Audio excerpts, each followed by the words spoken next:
forgot there that I'm permitted to remove the visor when I'm reading the Gospel. Sorry. I was reminded when I read this Gospel reading of a time when I used to teach a course about sports leadership. And it was a standard course that I delivered over and over again. And it always began with a group exercise in which the students would be asked to think of examples of leaders whom they admired. And my students were generally aged about 15 to into their early 20s and mainly living in inner city Manchester. So I wonder if you can guess who they chose as leaders they admired. Well, here are their top picks. Nelson Mandela, Gandhi, Martin Luther King, Alec Ferguson, and Winston Churchill. Sometimes Muhammad Ali and Bob Marley were suggested, and if I pressed them to think of a woman leader, they would usually pick Mother Teresa. And we would then reflect on what made these people good leaders, and then think of ways in which we could be leaders in a sporting context with people that we were coaching in sports that were consistent with the values of leaders whom we admired.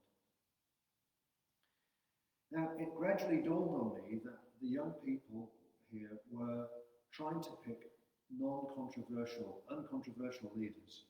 In other words, when I said, pick a leader you admire, what they understood the question to be is, pick a leader that you can think of that it's safe to say out loud in this group situation. Nelson Mandela. But the truth is, of course, that some of us admire leadership figures whom we know are controversial. If you were to say that you admire the leadership qualities of Martin Luther King, you could expect nods of agreement. But if, on the other hand, you were to say that you admire the leadership qualities of Margaret Thatcher or Jeremy Corbyn, you would know that you'd be risking disagreement in most groups that you were in. Jesus asked his disciples, "Who do they say I am?" And the reply came, John the Baptist, Elijah, Jeremiah, some of the other prophets, all safe, non-controversial picks. Pick any of them, and the conversation remains within safe boundaries. But Peter said, "You are the Son of the living God." He went outside the boundaries. It was a game-changing answer.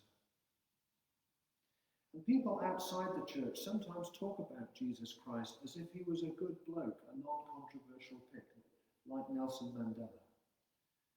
But Peter knew, and we know, that Jesus is not merely an example of a good leader whose qualities we may admire and seek to emulate.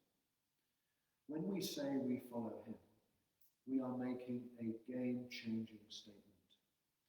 We are, in Paul's words, no longer conforming to the world, no longer conforming to the way in which the world chooses its leaders and heroes.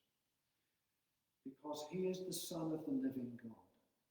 And so those things which we see in his life and ministry, those things that we seek to imitate, are actually the life-giving force that underpins the whole of creation.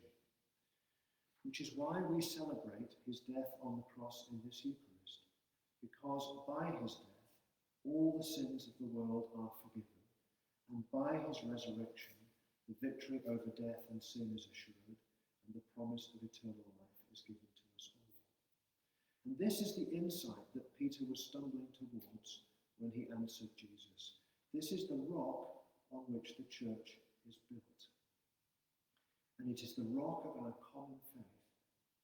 And we express our faith in different ways. We have very different talents and giftings. We will choose different heroes from among the leaders that human history has thrown up.